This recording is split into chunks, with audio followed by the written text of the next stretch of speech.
नमस्कार, बात आज के न्यूज चैनल के समाचार बुलेटिन में आपका स्वागत है। मैं हूं पारुल शर्मा और पेश है आज के मुख्य समाचार। सच्ची बात पक्की बात। सबसे पहले देखते हैं हेडलाइन।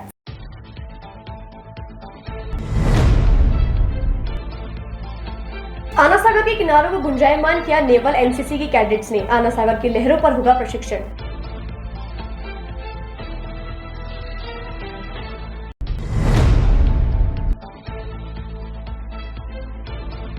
डॉक्टर अनिल जैन से गूगल पर अपॉइंटमेंट लेना पड़ा महंगा, गवाए 2 लाख रुपए।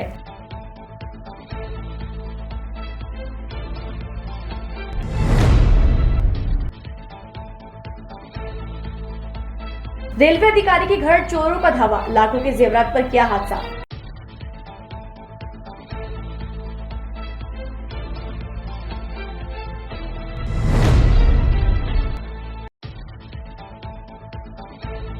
अजमेर से भागे प्रेमी युगल के साथ जोधपुर में हुई आपराधिक वारदात, नाबालिग प्रेमिका के साथ हुआ बलात्कार।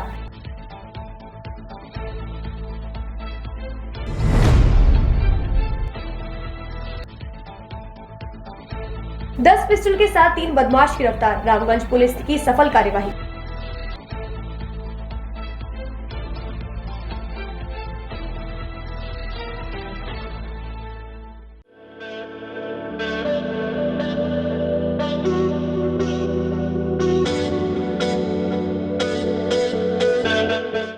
अजमेर शहर में प्लॉट, मकान, फ्लैट, दुकान आदि खरीदने, बेचने व किराए हेतु आज ही प्ले स्टोर से डाउनलोड करें Varsha real estate app. Varsha real estate, a unit of Varsha group, lets you live better.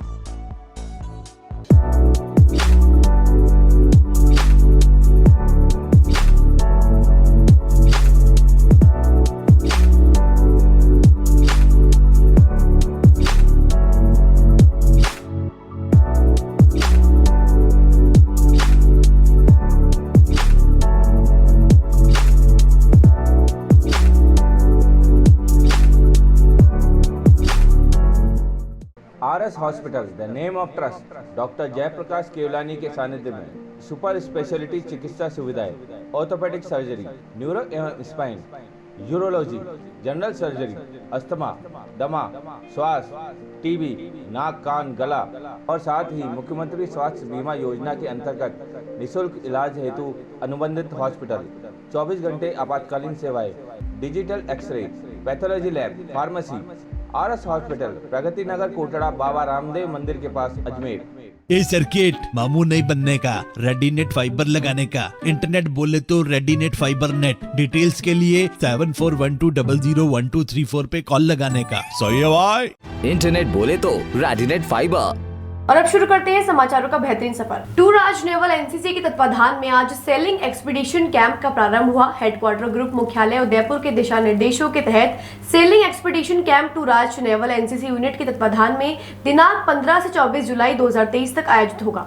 इस कैंप में ग्रुप हेडक्वार्टर मुख्यालय के 3 यूनिट अजमेर, उदयपुर, जयपुर के 110 कैडेट्स भाग ले रहे हैं, जिसमें two Raj naval unit Ajmer, three Raj naval unit Jaipur, first Rajasthan naval unit Udaipur के कैडेट्स भाग ले रहे हैं। सेलिंग कैंप में फर्स्ट राजस्थान नेवल यूनिट के कमान अधिकारी कमांडर प्रदीप कुमार भी भाग ले रहे हैं। आज सेलिंग कैंप के उद्घाटन के अवसर पर कमांडर मनीष सिंह और कमांडर प्रदीप कुमार ने फ्लैग ऑफ कर बोट्स को सेलिंग के लिए हरी झंडी दिखाकर रवाना किया। कमांडर मनीष सिंह ने बताया कि एनसीसी का मुख्य उद्देश्य एकता व अनुशासन को इस कैंप के दौरान बनाए रखना है। सभी कैडेट्स को इस 10 दिवसीय कैंप की गतिविधियों में सफलतापूर्वक भाग लेना है। कमान अधिकारी ने बताया कि sailing boat, pulling, boat rigging, Seema for service subject की तकनीकी एवं विस्तार से जानकारी दी जाएगी। इस अवसर पर कैडेट्स को सिमुलेटर बोट का भी अभ्यास करवाया जाएगा, जिससे सभी कैडेट्स को बोट सेलिंग, बोट ऑर्डर्स तक का तकनीकी ज्ञान मिल सके। इस अवसर पर कैंप में lieutenant Surendra Arora, lieutenant Mahavir Prasad, CI दिलदार, राजेंद्र शेषमा, अर्जुन JP भाकर, BL सैनी, सुशांत, दिलखुश, जावेद आदि भाग ले रहे हैं। आना सागर लेक पे टूर आज नेवल यूनिट द्वारा ये सेलिंग एक्सपीडिशन किया जा रहा है 10 दिवसीय। ये इसमें राजस्थान डायरेक्टरेट के सभी जगह के कैडेट्स आए हुए हैं, बॉयज़ एंड गर्ल्स, और ये इवेंट 10 दिन का है। इसमें कैडेट्स को हम गुड़ सिखाएंगे, बोट पुलिंग के, बोट सेलिंग के, और ये आना सागर के अंदर किया जाएगा। और इसके साथ में और भी एक्टिविटीज़ होंगी जिसमें इनको एनसीसी से संबंधित बाकी ट्रेनिंग जानकारियाँ भी दी जाएंगी, firing, semaphore, boat rigging, tent pitching. और इसके साथ में कैडेट्स जो हैं सोशल मैसेज भी कन्वे करेंगे पुण्य सागर अभियान जो एनसीसी का फ्लैगशिप प्रोजेक्ट है उसके तहत। और ये 10 दिवसीय प्रोग्राम जो है हमारा 24 तारीख को समाप्त होगा। बिल्कुल हमने जो है इनको जो ट्रेनिंग देते हैं उस ट्रेनिंग के अंदर में इनको पानी के अंदर की जो आपदाएं हैं उनसे संबंधित इतनी बेसिक जानकारी आ जाती है कि किसी भी तरह की आपदा में ये कम से कम अपना हाथ ऊपर उठा के मदद के लिए हाथ उठा सकें। अभी हमारे पास 110 कैडेट्स आए हुए हैं। बाल रोग विशेषज्ञ डॉक्टर अनिल जैन से अपॉइंटमेंट लेने के चक्कर में एक युवक से करीब 2 लाख रुपए की ऑनलाइन ठगी हो गई।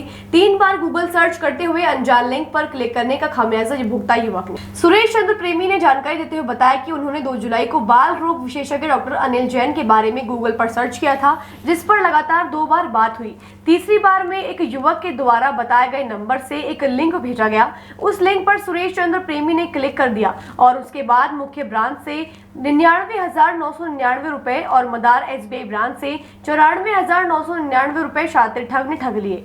इस बात की शिकायत सुरेश चंद्र प्रेमी ने थाने में दर्ज कराकर कार्यवाही की मांग की है। जी 2 जुलाई 23 को मैंने मेरे बच्चे को दिखाने के लिए डॉक्टर अनिल जैन जी का नंबर गूगल पर सर्च किया था, जो कि लैंडलाइन नंबर था। लैंडलाइन नंबर पर मैंने कॉल किया पर वो किसी ने रिसीव नहीं किया। फिर मैंने दोबारा गूगल पर अपॉइंटमेंट नंबर जो कि गूगल से ही सर्च किया था डॉक्टर अनिल जैन जी का, उस पर मैंने कॉल किया। उस कॉल को मैंने बात की तो उन्होंने मुझे समय बताया डॉक्टर अनिल जैन जी का। तो वो समय बताने के बाद उन्होंने मुझसे मेरा व्हाट्सअप नंबर जाना। व्हाट्सअप नंबर पर उन्होंने मुझे एक लिंक भेजा। लिंक पर मैंने क्लिक किया, उसमें मैंने मेरे बच्चे का नाम, एज, मेरा मोबाइल नंबर और उन्होंने मुझसे बातों में ये पूछा कि आपका किस बैंक में खाता है। तो मैंने उसे क्लिक कर दिया। क्लिक करने के बाद मुझे कुछ देर बाद ये पता लगा उसकी भाषा से कि ये बिहारी टाइप की आवाज़ है। मैंने वो फ़ोन काट दिया। काटने के बाद उसका रिटर्न कॉल आया, लेकिन मैंने उसको रिसीव नहीं किया। परंतु मैंने ये प्रक्रिया दोबारा दोहरा दी। दोहराने के बाद वो तीसरा नंबर अलग था, जो कि पहले जो मैंने गलती करी थी वही मैंने दोबारा कर दी। फिर मेरे अकाउंट से, जो कि एक मेन ब्रांच में है और एक नाका मदार में है, उससे 2 तारीख को 2 रुपये कट गए, जिसका मैसेज मुझे बैंक द्वारा प्राप्त नहीं हुआ है। फिर 5/7/23 को मैंने मेरे ब्रदर को 2600 रुपये फ़ोनपे द्वारा ट्रांजेक्शन किया। उस ट्रांजेक्शन का मैसेज मुझे बैंक द्वारा प्राप्त हुआ, पर मेरी रकम मेन ब्रांच से 99,999 कटी, जो कि 5/7/23 को कटी। और नाका मदार SBI से एक राशि 94,999 और एक राशि 1,999, जो कि 5/7/23 को ही कटी, लेकिन इनका मैसेज मुझे प्राप्त नहीं हुआ। इसकी जानकारी मुझे योनो प्रारंभ करने के बाद ही प्राप्त हुई, जो कि 13 तारीख थी। ये जानकारी प्राप्त होते ही मैंने तुरंत कार्रवाई शुरू कर दी। मैंने साइबर क्राइम में इसकी रिपोर्ट दर्ज कराई और मैंने SBI मेन ब्रांच में भी इसकी एप्लीकेशन दी है, परंतु नाका मदार वालों ने एप्लीकेशन एक्सेप्ट नहीं की है, जो कि मैं 3-4 बार जा चुका हूँ। वो यही कह रहे हैं आपका फ़ोन हैक हुआ है, जबकि मेरा फ़ोन हैक नहीं हुआ है, उनका कहना यही है। और वहाँ से मुझे कोई राशि जो मेरी कटी है करीब 1,96,000, उसका कोई मैसेज मुझे प्राप्त नहीं हुआ है।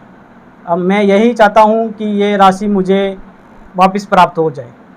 अलवरगेट थाना अंतर्गत रेलवे अधिकारी के सोने मकान को शातिर चोरों ने निशाना बनाकर करीब 7 लाख रुपए के सोने चांदी के आभूषण और 2 लाख रुपए नकद चोरी कर लिए और फरार हो गए। इस मामले में अलवरगेट थाना पुलिस और MOB की टीम ने घटनास्थल का मौका मुआयना कर चोरों की तलाश शुरू कर दी है। मैं खड़ा हूँ इस वक्त अलवरगेट थाना अंतर्गत पालविचला क्षेत्र में जैन मंदिर के पास वाली गली में, जहाँ पर रेलवे के अधिकारी के घर से शातिर चोर बीती रात सोने चांदी के आभूषण सहित 2 लाख रुपए नगद, जो कुल चोरी की जो राशि है वह करीब बताई जा रही है 8 से 9 लाख। ये घर है राजकुमार गुप्ता जी का और उनकी पत्नी का नाम है संध्या गुप्ता, जो कि इस क्षेत्र में इस घर पे रहती हैं।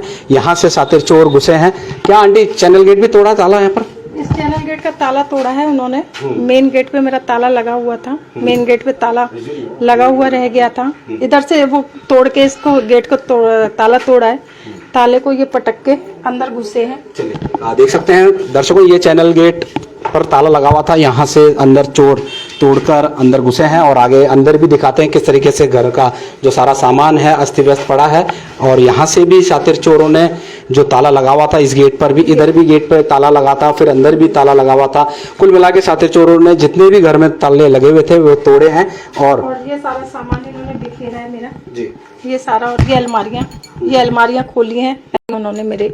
ये सारा सामान इसमें क्या क्या ये सारा सामान बिखेरा है इसमें, उन्होंने सारा चेक किया है। सारा बच्चों के सारा जो बच्चों की अलमारी में से भी उन्होंने सारा चेक किया है। उसका जो मेरा सारा यहाँ पर क्या क्या था, इनमें कोई सामान था नहीं? इसमें से नहीं है, ये एक्चुअली बच्चों की ये अलमारी है, इसमें लॉकर में क्या तोड़ा है या चाबी लगी हुई थी? ये नहीं, खुला हुआ थे लॉकर, चाबी यहाँ बाहर लगी हुई थी। बिल्कुल दर्शकों देखिए, जो यहाँ पर चोर हैं मकान के सारे दरवाजे पे लगे ताले तोड़े हैं। एमओबी की टीम यहाँ पर आ गई है, फिंगरप्रिंट्स यहाँ से लिए गए हैं और आसपास लगे सीसीटीवी कैमरे के फुटेज भी यहाँ पर खंगाले जा रहे हैं। कुल मिलाकर यहाँ से 2 लाख रुपए नगद और करीब 7 लाख रुपए के सोने चांदी के आभूषण शातिर चोर चुराकर फरार हो गए हैं। जोधपुर शहर में एक नाबालिग से गैंगरेप का मामला सामने आने के बाद रविवार अल सुबह सनसनी फैल गई। नाबालिग से गैंगरेप की जानकारी मिलने के बाद हरकत में आई पुलिस ने 3 छात्रों पर तत्काल कार्यवाही की और गिरफ्तार कर लिया। भागते समय तीनों आरोपित छात्रों के पैर में भी फ्रैक्चर हो गया। घटना के महज कुछ घंटों बाद ही पुलिस ने तेजी दिखाकर तीनों बदमाशों को पकड़ लिया। पूरे मामले का खुलासा डीसीपी पूर्व डॉक्टर अमृता दुहन ने प्रेस वार्ता में किया। डीसीपी पूर्व डॉक्टर दुहन ने बताया कि अजमेर जिले का रहने वाला एक नाबालिग युगल शनिवार रात को बस द्वारा जोधपुर आया था। यहाँ पावटा में आकर उतरा और होटल तलाशने के लिए निकला। तब पावटा महामंदिर एरिया में कृष्णा गेस्ट हाउस पर पहुंचा। यहाँ पर उन्हें नाबालिग जानकर रूम नहीं दिया गया। गेस्ट हाउस के कीपर ने भी इनके साथ में बदतमीजी वाला व्यवहार कर रवाना कर दिया। इसके बाद नाबालिग युगल पावटा आ गया और बैठ गया। तब वहां पर 3 युवक मिले जिन्होंने हमदर्दी जताते हुए उन्हें विश्वास में लेकर अपने साथ रेलवे स्टेशन लेकर चलने को कहा। इस पर तीनों युवक नाबालिग युगल को अपने साथ पावटा से नई सड़क वाले रास्ते पर पैदल ले जाते समय पुलिस का डर बताते हुए उन्हें रेलवे लाइन पर कच्चे रास्ते से होकर JNVU पुराना परिसर के हॉकी ग्राउंड की तरफ से ले गए, जहां पर नाबालिग लड़के को बंधक बना दिया और आरोपितों ने फिर नाबालिग लड़की से गैंगरेप किया। डीसीपी दुहन ने बताया कि सुबह 5 बजे के आसपास लोगों का आना जाना शुरू हो जाता है। तब लोगों के आने पर तीनों बदमाश वहां से भाग गए। नाबालिग लड़का लड़की के साथ हुई घटना के बाद में पुलिस को सूचना मिलने पर पुलिस हरकत में आई। पुलिस आयुक्त रविदत्त गौड़ ने मॉनिटरिंग करते हुए तत्काल डीसीपी पूर्व डॉक्टर अमृता दुहन को कार्यवाही के निर्देश दिए। तीनों बदमाशों को अथक परिश्रम के बाद एक-एक कर पकड़ लिया गया। कल रात को एक नाबालिग लड़का लड़की लगभग उम्र 17-18 साल वो अजमेर से जोधपुर की तरफ आए थे बस से। बस स्टैंड पर वो रात को 10 साढ़े 10 बजे के लगभग उतरे। उसके बाद वो किसी यहाँ पर रुकने के लिए गेस्ट हाउस में उन्होंने कमरा ढूंढा। तो एक कृष्णा गेस्ट हाउस है थाना महामंदिर पावटा के पास, तो उसमें उन्होंने रुकने के लिए वो गए। उनके पास कोई आइडेंटिटी वगैरह नहीं होने से और फिर उनके साथ जो उधर का गेस्ट हाउस का जो कीपर था उसने बदतमीजी की, तो वहां से वो फिर निकल कर आ गए और पावटा चौराहे पर वो बैठ गए। वहां पर उनको 3 लड़के मिले जिन्होंने उनके साथ दोस्ती करी और उनको विश्वास में लिया, उनको खाना पीना खिलाया, कोल्ड ड्रिंक वगैरह दी और उसके पश्चात लगभग सुबह 4 बजे के लगभग 3:30-4 बजे के लगभग उनको विश्वास में लेकर कहा कि हम तुम्हें रेलवे स्टेशन पर छोड़ाते हैं, उससे फिर आगे तुम चले जाना।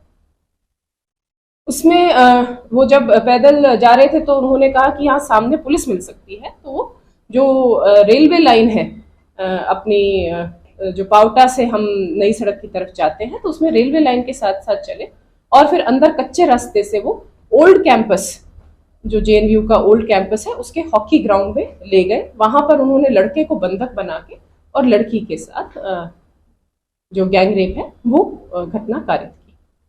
इसके पश्चात जब वहां पर ये सुबह 5-1 बजे तब वो मॉर्निंग वॉक के लिए कुछ आमजन आ जाते हैं, तो उनके आने की वजह से वो लड़के भाग खड़े हुए। तुरंत उन्होंने पुलिस में सूचना की।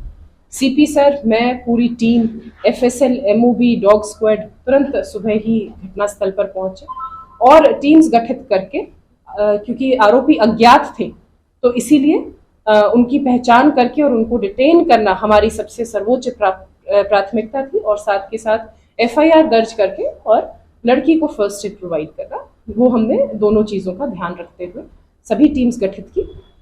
हमें जो कुछ एक बेसिक पुलिसिंग, हमारी जो हार्डकोर पुलिसिंग होती है, और तकनीकी सहायता से हमने एक का पता लगा लिया, आइडेंटिफाई कर लिया, और फिर जब हम उसको पकड़ने के लिए गए तो गणेशपुरा की जो पहाड़ियाँ हैं पीछे, वहाँ पर वो भागने लगे और बड़ी मुश्किल से हमने उनको गिरफ्तार किया। इस दौरान गिरने से उनके तीनों के पैर टूट गए, और उसके पश्चात अब उनको हॉस्पिटल में उनका प्राथमिक इलाज करके अब उनकी गिरफ्तारी की जो प्रोसेस है वो जारी है। साथ के साथ जो होटल वाला है, कृष्णा गेस्ट हाउस वाला जो कीपर था, उसको भी हमने गिरफ्तार कर लिया है। जो आरोपी हैं वो सभी 20-22 साल के उम्र के लड़के हैं। उनमें है एक समंदर सिंह भाटी, उम्र 22 साल, वो मूल रूप से बाड़मेर का निवासी है, और यहाँ पर उसने BA फर्स्ट ईयर में JNBU में एडमिशन लिया। दूसरा धर्मपाल सिंह उसका साथ, जो ओसिया का है, उसने MA फर्स्ट ईयर में यहाँ पर एडमिशन लिया था अभी फिलहाल। और तीसरा है भट्टम सिंह, जो कि समंदर सिंह के गांव का ही है, वो अजमेर से B.Ed कर रहा है। तो ये तीनों जो आरोपी हैं अभी पुलिस उनको गिरफ्तार कर चुकी है। और साथ ही साथ जो कीपर था Suresh son of Pratap Singh Jat, PS बगड़ झुंझुनू, उसको भी गिरफ्तार करके ये जो छात्र संघ चुनाव हो रहे हैं तो उसमें प्रचार प्रसार करने के लिए रायका बाग में इन्होंने अभी कुछ दिनों पहले ही कमरा किराए पर लिया था, और ये छात्र संघ जो प्रत्याशी है उसमें चुनाव में, उनके लिए ये प्रसार कर रहे हैं। जो अभी पूछताछ की गई है आरोपियों से, तो एक लोकेंद्र सिंह जो कि कोशिश कर रहा है ABVP से टिकट लेने की, और दूसरा जिसने ये सारा मदद की रहने में, वो है कंवर राज। जो हॉकी ग्राउंड होता है उसके साइड में जहां पर घास थी बिल्कुल एक कोने में, वहां पर ये घटना कारित की गई, और अभी FSL से महत्वपूर्ण साक्ष्य हमने जुटा लिए हैं। जो इसका अनुसंधान है वो एडिशनल DCP सिकाऊ निशांत भारद्वाज जी को दे दिया गया है, और इसका हम कोशिश करेंगे कि जल्द से जल्द इसका हफ्ते भर में हम चालान कोर्ट में पेश करें, और साथ के साथ हम माननीय न्यायालय से निवेदन करके इसको फास्ट ट्रैक कोर्ट में लेकर महीने भीतर हम कोशिश करेंगे इन सबको सजा। FIR में 2 घटनाएं दिखाई हैं, एक तो गेस्ट हाउस की और दूसरा जो हॉकी ग्राउंड में हुआ उसकी। तो पहली घटना के अनुसार जो उसका कीपर है उसको भी हम गिरफ्तार हम कर रहे हैं, और साथ के साथ जो ओनर है उसके भी विरुद्ध हम कार्रवाई करेंगे, उस गेस्ट हाउस के विरुद्ध भी कार्रवाई। हाँ, बयान वाली हो गई है, और मेडिकल में अभी वो मेडिकल के लिए गई हुई है, और जो सभी आरोपी हैं उनको बाकायदा गिरफ्तार किया गया। अजमेर पुलिस ने अवैध 10 पिस्टल व कारतूस के साथ 3 आरोपियों को गिरफ्तार किया है। गिरफ्तार 2 आरोपी किशनगढ़ के निकट कुचील के रहने वाले हैं, वहीं एक आरोपी सीकर जिले का है जो किशनगढ़ के गांधीनगर थाना क्षेत्र में रह रहा है। तीनों के संदिग्ध दिखने पर पुलिस ने बाइक को रोका तो इनके कब्जे से अवैध हथियार मिले। पुलिस आरोपियों से पूछताछ कर रही है। जिला पुलिस अधीक्षक चुनाराम जाट ने बताया, आगामी विधानसभा चुनावों को मद्देनजर रखते हुए अवैध हथियारों की तस्करी करने व खरीद फरोख्त करने वाले व्यक्तियों के खिलाफ विशेष अभियान चलाकर कार्यवाही के निर्देश दिए थे। इसी के मद्देनजर क्लॉक टावर थाने के कांस्टेबल मुकेश सारण व जिला स्पेशल टीम के गजेंद्र मीणा की सूचना पर रामगढ़ थाना पुलिस व जिला स्पेशल टीम अजमेर के जाब्ते ने ट्रांसपोर्ट नगर के सामने ब्यावर रोड अजमेर पर 3 संदिग्ध व्यक्तियों की बाइक रुकवाई। चेक किया तो उनके कब्जे से 10 पिस्टल व 1 कारतूस जब्त किया। गिरफ्तार आरोपियों में कुचील निवासी अजहरुद्दीन उर्फ अज्जू, छड़गू की ढाणी के पास गांव कुचील निवासी मर्दान और इनुक धोक सीकर हाल बजरंग कॉलोनी गांधीनगर किशनगढ़ निवासी जितेंद्र सिंह शेखावत है। रामगढ़ थाना पुलिस ने आर्म्स एक्ट में मामला दर्ज कर जांच शुरू कर दी है। पुलिस हथियारों की खरीद फरोख्त के बारे में जानकारी लेगी। तीनों से पूछताछ की जा रही है। 15 तारीख को मुकेश कांस्टेबल है जो हमारा क्लॉक टावर थाने पे हैं, और एक गजेंद्र मीणा है कांस्टेबल, उनको सूचना मिली थी कि 3 लड़के हैं जो हमारे ट्रांसपोर्ट नगर की तरफ से उधर से आएंगे, जिनके पास में हथियार होने की संभावना है। उसके आधार पे IPS प्रोबेशनर अभिषेक और सुरजीत टोलिया सब इंस्पेक्टर और CO साउथ जो सुनील है, उनके नेतृत्व में टीम का गठन किया गया और हमारे DST टीम को लगाया गया। उसके बाद में ट्रांसपोर्ट नगर पे वहाँ पे नाकाबंदी करके इनको पकड़ा गया, और 3 लड़के हैं जिनको हमने गिरफ्तार किया है। एक अजहरुद्दीन है जो कुचिल गांव का रहने वाला है, एक मर्दान है जो कुचिल गांव का रहने वाला है, और तीसरा जितेंद्र सिंह शेखावत है जो सीकर का रहने वाला है, लेकिन अभी हाल ही में किराए पे गांधीनगर में रहता है। इन तीनों को विद वेपन अरेस्ट किया है। इनके पास से कुल 10 हथियार है वो बरामद हुए हैं। पुलिस की अभी तक की पूछताछ के अंदर ये सामने आया है कि ये लोग हथियार जो है वो इनमें एक मैन है जो एमपी में कहीं से लेके आता है, जिसका अभी इन्वेस्टिगेशन किया जा रहा है, और यहाँ आकर के ये हथियारों को अलग अलग लोगों को बेचते हैं। अभी की पूछताछ के आधार पे हमने कुछ संदिग्ध है जिनको चिन्हित किया है और उनके बारे में जानकारी जुटाई जा रही है कि जिनको हथियार इन्होंने उपलब्ध करवाए हैं और पहले कितने हथियार ये लेके आ चुके हैं। और अभी हमने एमपी पुलिस को भी सूचित कर दिया है, वहाँ की टीम भी वहाँ पे अपने सोर्सेज के आधार पे कार्रवाई करने में लगी हुई है। अभी कुछ भी कहना संभव नहीं है, लेकिन क्योंकि इतनी बड़ी संख्या के अंदर जो हथियार आए हैं तो हो सकता है कि किसी बड़ी वारदात को अंजाम देने के लिए, या हो सकता है कि जो पर्सनल अलग अलग लोगों को ये हो सकता है कि बेच रहे हों। तो अभी पूछताछ की जा रही। अभी इन तीनों का जो हमने अब तक आपराधिक रिकॉर्ड जो हमारे रिकॉर्ड के अकॉर्डिंग है उसमें इन तीनों का भी आपराधिक रिकॉर्ड नहीं है, और अभी हम विभिन्न थानों से इनका और रिकॉर्ड ले रहे हैं कि कहीं इनकी अगर किसी तरह की कोई आपराधिक रिकॉर्ड है जो अभी हमारे रिकॉर्ड में अपडेट नहीं हो पाया, उसकी जानकारी हम ले रहे हैं। और आप देख रहे होंगे कि पिछले जो कुछ समय पहले किशनगढ़ के अंदर फायरिंग की घटनाएं हुई थी, जिसमें कुछ ऐसे व्यक्ति थे जिनका आपराधिक रिकॉर्ड नहीं था, लेकिन उन्होंने पहली बार घटना में वेपन का यूज किया था। तो हमारी टीम ने पिछले लगभग 2 महीने में किशनगढ़ के अंदर भी लगभग 10 मुकदमे दर्ज करते हुए 12-13 हथियार है वो वहाँ से बरामद किए हैं। अभी जैसे रामगंज ने आज ये किए हैं, और कल भी एक मुकदमे के अंदर हमने एक वेपन बरामद किया है, और उसकी सूचना के आधार पे हम और वेपन हैं वो बरामद करने के प्रयास कर रहे हैं। हमारा स्पष्ट रूप से हमारी डीएसटी टीम और पूरी जो ज़िले की टीम है वो लगी हुई है कि किसी भी तरह से चुनाव के दौरान और जो भूमाफिया हैं और हैं वो किसी भी तरह से वेपन का उपयोग ना कर सके, और जो बदमाश हैं वो सलाखों के पीछे रहें। क्या ये किसी गैंग के लिए काम कर रहे हैं? अब तक की पूछताछ में इन्होंने जो बताया है कि ये एमपी में कहीं से वेपन लेके आए हैं, जो हमने वहाँ एमपी पुलिस के साथ में सूचनाएं हैं वो साझा की है।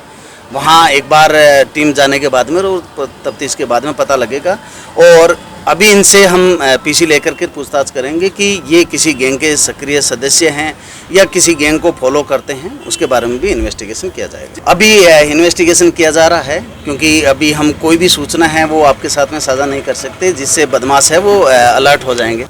मेरा मानना है कि इनसे जो पूछताछ हो रही है, ज़रूर इन्होंने पहले भी वेपन किसी न किसी को दिए हैं, क्योंकि ये रात की ही घटना है, और अभी मुकदमा दर्ज करके और अभी इनको कोर्ट में पेश करके इनकी पीसी ली जाएगी, उसके बाद में ही आगे की चीज़ें बताई जा सकती हैं। इनमें जो अजरुद्दीन है वो अभी तक की पूछताछ के हिसाब से लग रहा है कि ये मेन अजरुद्दीन है, बाकी है वो। समाचारों को देते हैं छोटा सा विराम, जल्दी मिलते खबरों के नए सफर पर।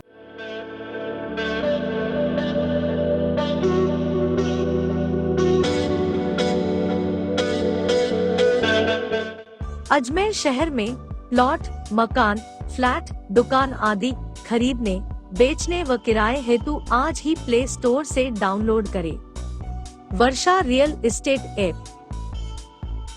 वर्षा real estate, a unit of Varsha group, lets you live better.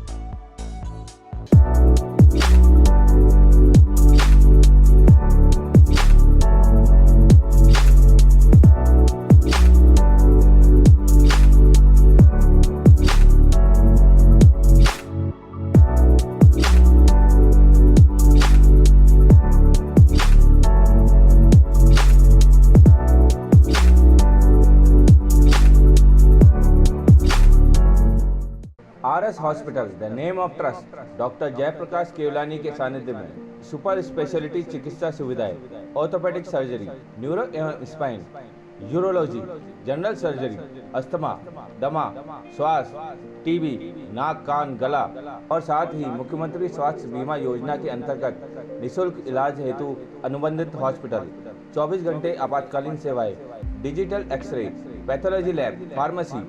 RS hospital, Pragati Nagar, Kotra, Baba Ramdev मंदिर के पास, अजमेर। ए सर्किट मामू नहीं बनने का, रेडीनेट फाइबर लगाने का, इंटरनेट बोले तो रेडीनेट फाइबर नेट। डिटेल्स के लिए 7412001234 पे कॉल लगाने का। सही है भाई। इंटरनेट बोले तो रेडीनेट फाइबर। एक बार फिर आपका स्वागत है। आइए चलते खबरों के नए सफर पर। सावन के पवित्र माह में शहर भर में भगवान शंकर की विशेष पूजा अर्चना की जा रही है। वहीं शिव मंदिरों में श्रद्धालुओं की ओर से भगवान भोलेनाथ के जलाभिषेक सहित विभिन्न पदार्थों से अभिषेक किए जा रहे हैं। इस क्रम में शनिवार को शहर के भूपोकापाड़ा महादेव जी की छतरी पर विराजित भगवान भोलेनाथ का गन्ने के रस से अभिषेक किया गया। इस मौके पर पंडितों द्वारा वैदिक मंत्रोच्चारण के साथ विधि विधान के साथ पूजा अर्चना के बाद आयोजकों द्वारा भगवान भोलेनाथ के जयकारों के साथ गन्ने के रस से अभिषेक आरंभ किया गया। इस दौरान बड़ी संख्या में श्रद्धालुओं ने भगवान भोलेनाथ का अभिषेक कर धर्म लाभ प्राप्त किया। इस दौरान मंदिर परिसर में हर हर महादेव बम बम बोले, ओम नमः शिवाय के जयकारे गूंजते रहे। करीब 2.5 घंटे तक चले भगवान भोलेनाथ के अभिषेक के दौरान विद्वान पंडितों द्वारा रुद्री का पाठ किया गया। अभिषेक के समापन के बाद पंडितों के सानिध्य में पंडितों द्वारा भगवान भोलेनाथ का आकर्षक श्रृंगार किया गया। इसके पश्चात भगवान भोलेनाथ की महाआरती उतारी गई, जिसमें बड़ी संख्या में श्रद्धालुओं ने भगवान भोलेनाथ की आरती की। इसके बाद उपस्थित श्रद्धालुओं को प्रसाद का वितरण किया गया। सावन का महीना पवित्र महीना है। बालाजी सेवा संस्थान भूपोकापाड़ा अजमेर, जो कि अभी कुछ दिन पहले ही आदरणीय पंडित जी श्री प्रदीप मिश्रा जी पुष्कर में 7 दिवसीय कथा करके गए। उसमें अंतिम दिन उन्होंने बोला है कि आप इस सावन के महीने में आज रात्रि 9 बजे ये शिव अनुष्ठान और दूध से और गंगा जल से, पवित्र पुष्कर के जल से स्नान कराएं भोलेनाथ को। तो हमारी बालाजी सेवा समिति के सभी सदस्यों ने और सीनियर जितने भी उनने सबने डिसाइड किया कि हम इसको कुछ अच्छे तरीके से सार्वजनिक पूरे अजमेर शिव भक्तों के लिए सावन महीने में करेंगे। तो 151 किलो गन्ने के रस का व्यवस्था की गई है। मशीन अंदर ही लगाई गई है। 100 तांबे की जो गड्डियाँ हैं उनका व्यवस्था की गई है। हर शिव भक्त को निःशुल्क ये उपलब्ध कराया जा रहा है। और मैं तो भोलेनाथ से यही प्रार्थना करता हूँ कि भोलेनाथ ये जो आयोजन किया गया है हमें इतनी शक्ति देना कि पहली बार अजमेर में किया है ना, तो आप निरंतर हर वर्ष करते रहें और सभी शिव भक्तों की कामना पूरी हो, मनोकामना पूरी हो। अजमेर शहर में, पूरा राजस्थान में और पूरे हिंदुस्तान में अमन चैन शांति बरकरार रहे, सभी प्यार प्रेम से रहे। भोलेनाथ सब पर अपना आशीर्वाद बनाए रखे। और आज विशेषकर महिलाओं के लिए जो पूरा सावन कर रही हैं, कुछ पुरुष भी कर रहे हैं, सेल्फी पॉइंट भी रखा गया है। साथ ही साथ इत्र से, गंगा जल से, पवित्र पुष्कर के जल से और अपने गुलाब जल से और गंगा प्रसाद आदि का कार्यक्रम यहाँ किया गया है। और पूरे मंत्र उच्चारण के साथ में इस पूजन को रखा गया है। सभी बड़े आनंद ले रहे हैं और शिव भक्तों में बड़ा उत्साह है। और मैं इतना ही कहना चाहूँगा, भोलेनाथ गन्ने के 151 किलो रस से अगर उसकी भी ज़्यादा की आवश्यकता पड़ती है तो वो भी उपलब्ध है, क्योंकि हमने 500 किलो गन्ना यहाँ उपलब्ध करवाया है कि अगर ज़रूरत पड़ती है मशीन यहीं लगा दी है। कार्यकर्ता बिल्कुल मस्ती में, भोले की मस्ती में मगन होकर काम कर रहे हैं। और भोलेनाथ यहाँ हमने एक छोटा सा मंच बनाया है जिसपे भोलेनाथ को भी विराजमान किया है। North western railway employees union Ajmer मंडल के तत्वाधान में कचहरी रोड स्थित रेलवे ऑफिसर्स क्लब में 19वें रक्तदान शिविर में 340 यूनिट रक्तदान किया गया। शिविर का उद्घाटन मंडल रेल प्रबंधक राजीव धनखड़ द्वारा किया गया। मुख्य अतिथि यूनियन के महासचिव कॉमरेड मुकेश माथुर थे। विशिष्ट अतिथि मुख्य कारखाना प्रबंधक RK मुंदड़ा, यूनियन के जोनल अध्यक्ष अपर मंडल रेल प्रबंधक मंडल अध्यक्ष मोहन चेलानी ने सभी का आभार व्यक्त किया। शिविर में कई महिलाओं ने भी रक्तदान किया। शिविर में जेएलएन ब्लड बैंक को 145 यूनिट, जनाना हॉस्पिटल को 65 unit, Mittal hospital blood bank को 75 यूनिट सहित कई ब्लड बैंक को यूनिट रक्त उपलब्ध कराया गया। North western railway employees union एक जिम्मेदार संगठन होने के नाते अपना कर्तव्य समझता है कि देश, समाज और मानव को समर्पित कुछ कार्य किए जाएं और उसी उद्देश्य को लेकर ये यूनियन पिछले 18 वर्ष से लगातार मेगा रक्तदान शिविर का आयोजन करती आ रही है। इस बार 19वां रक्तदान शिविर अजमेर के रेलवे अधिकारी क्लब में आयोजित हो रहा है। साथ ही साथ अजमेर मंडल के आबू रोड और उदयपुर में भी रक्तदान शिविर लगे हुए हैं। और खुशी की बात यह है कि आज युवा रेल कर्मचारी बहुत उत्साह के साथ इस शिविर पर पहुंच रहा है और लाइन लगाकर अपनी बारी का इंतजार कर रहा है कि मुझे रक्त देना है। आज देश में रक्त की बहुत आवश्यकता होती है और उस आवश्यकता को पूर्ति करने के लिए अगर रक्तदाता इतना उत्साहित होकर आता है तो ये बहुत खुशी की बात है और यही हमारा उद्देश्य है। आज के इस शिविर में उद्घाटन करने के लिए उद्घाटक के रूप में मंडल रेल प्रबंधक माननीय राजीव धनखड़ साहब पधारे और मुख्य अतिथि के रूप में हमारी यूनियन के महामंत्री आदरणीय मुकेश माथुर जी पधारे। वर्ष दर वर्ष हम अपने लक्ष्य को बढ़ाते आए हैं। पिछले वर्ष हमने 637 यूनिट रक्त एकत्रित किया था।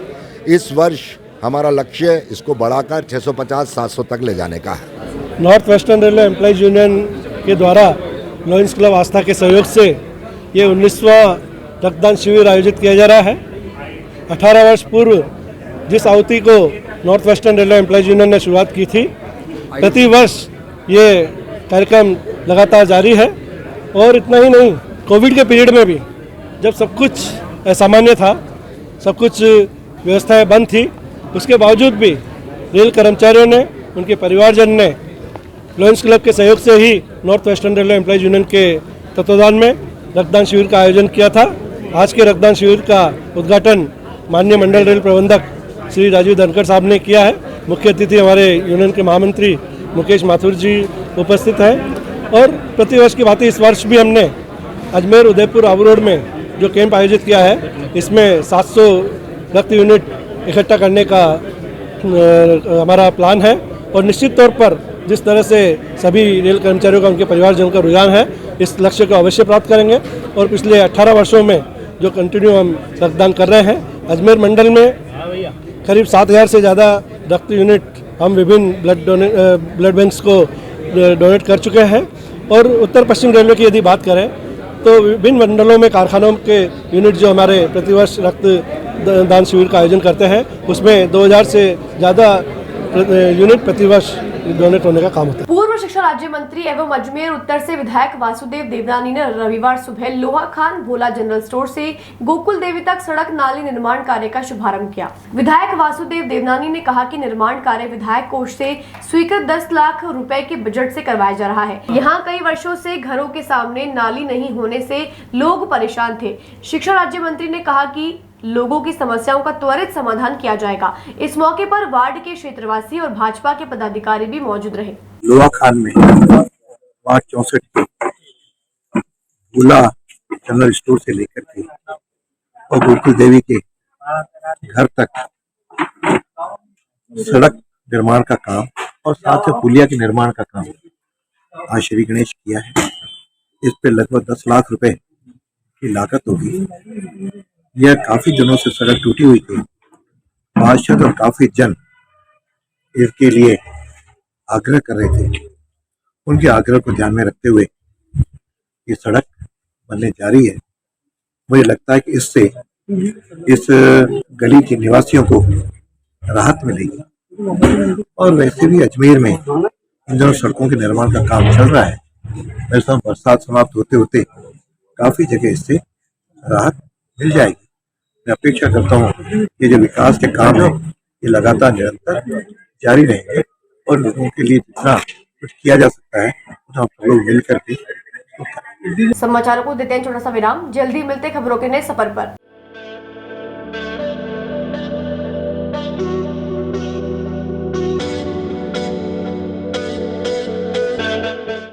अजमेर शहर में प्लॉट, मकान, फ्लैट, दुकान आदि खरीदने, बेचने व किराए हेतु आज ही प्ले स्टोर से डाउनलोड करें Varsha real estate app.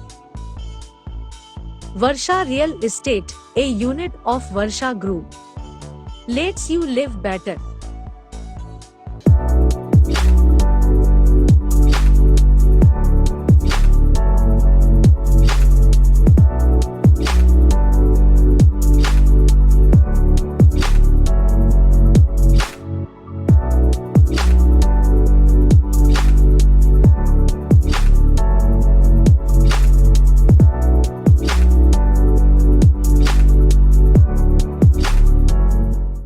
RS Hospitals, the name of trust, doctor Jaiprakash Kewalani के सानिध्य में सुपर स्पेशलिटी चिकित्सा सुविधाएं, ऑर्थोपेडिक सर्जरी, न्यूरो एवं spine, urology, general surgery, asthma, दमा, श्वास, टीबी, नाक, कान, गला और साथ ही मुख्यमंत्री स्वास्थ्य बीमा योजना के अंतर्गत निःशुल्क इलाज हेतु अनुबंधित हॉस्पिटल, 24 घंटे आपातकालीन सेवाएं, digital x ray, pathology lab, pharmacy, RS hospital, Pragati Nagar, Kotra, Baba Ramdev मंदिर के पास, अजमेर।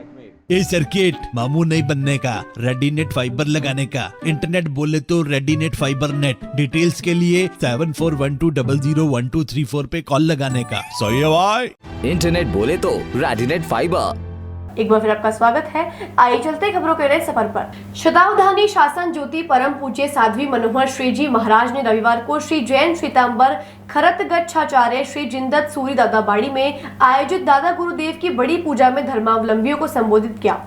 श्री जैन श्वेतांबर खरत गच्छ संघ के रिखभ सुरणा ने बताया कि रविवार को दादाबाड़ी में साध्वी मनोहर श्री जी और मुक्ति प्रभा श्री जी के संयम जीवन अनुमोदनार्थ दादाबाड़ी में दादा गुरुदेव की 11 पूजा देश के ख्याति नाम भजन गायक लवेश हिमांशु बुरड़ द्वारा पढ़ाई गई।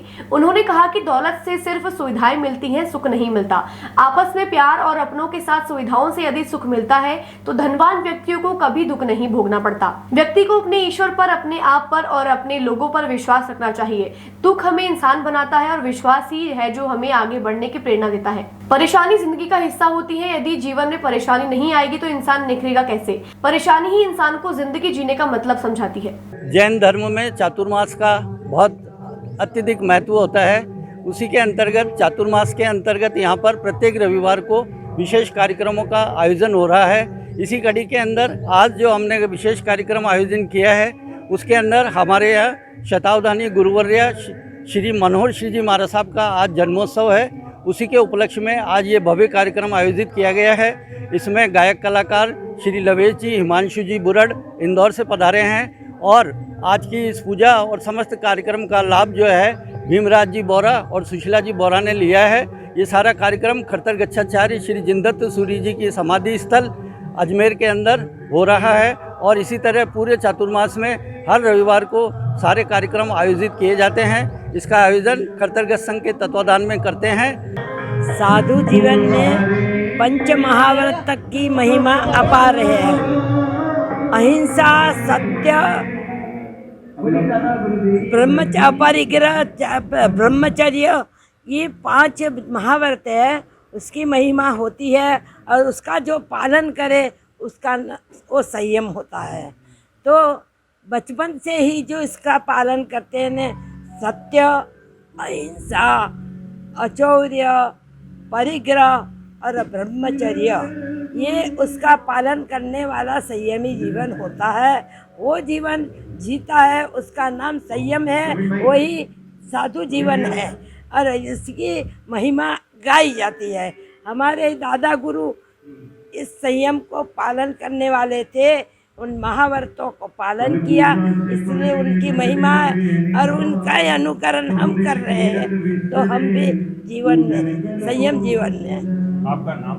अजमेर जिले के सुप्रसिद्ध सर्वधर्म धार्मिक स्थल श्री मसाणिया भैरव धाम राजगढ़ पर रविवारीय मेले के साथ पवित्र श्रावण मास एवं तेज गर्मी व उमस के चलते भी हजारों श्रद्धालुओं की अपार भीड़ उमड़ पड़ी। धाम के प्रवक्ता अविनाश सेन ने बताया कि मुख्य उपासक चंपालाल महाराज ने श्रद्धालुओं को संबोधित करते हुए कहा कि धाम पर चलाए जा रहे नशा मुक्ति अभियान का उद्देश्य न सिर्फ जन साधारण को नशे के दुष्प्रभावों के बारे में जागृत करना है, बल्कि नशे के खिलाफ जन आंदोलन का रूप देना है, ताकि इस नशा मुक्ति महाअभियान में हर आदमी जुड़कर अपना योगदान दे सके। साथ ही आज देश में राजगढ़ मसाणिया भैरव धाम की पहचान नशा मुक्ति भैरव धाम के रूप में हो चुकी है।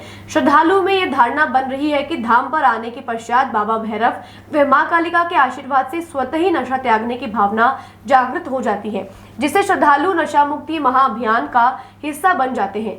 पिछले कई वर्षों से नशा मुक्ति महाअभियान अनवरत जारी है, जिसमें लाखों श्रद्धालुओं ने स्वेच्छा से सभी प्रकार के नशे का त्याग कर चुके हैं। राजगढ़ धाम से मिलने वाली चमत्कारी चिमटी का सेवन करने के पश्चात नशे की प्रवृत्ति त्यागने का मन स्वतः ही बन जाता है। धाम पर आए हजारों श्रद्धालुओं में से लगभग 3000 श्रद्धालुओं ने अपने दोनों हाथ उठाकर जीवन में दोबारा नशा नहीं करने का संकल्प लिया।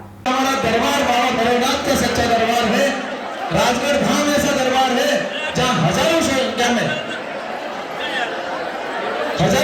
श्रद्धालु एक गुरुदेव श्री के एक आह्वान पे, गुरुदेव श्री के एक आदेश पे, गुरुदेव श्री के एक निवेदन करने पे हजारों श्रद्धालु इस तरह नशा छोड़ सकते हैं।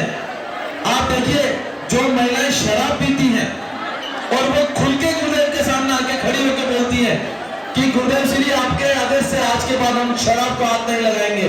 ऐसा दरबार, ऐसी जगह श्रद्धालु आपने जीवन में नहीं देखी होगी, ऐसा चमत्कार आपने जीवन में नहीं देखा होगा। आज के समाचार बुलेटिन में बस इतना ही। कल फिर होगी आपसे मुलाकात, तब तक के लिए दीजिए इजाजत। नमस्कार।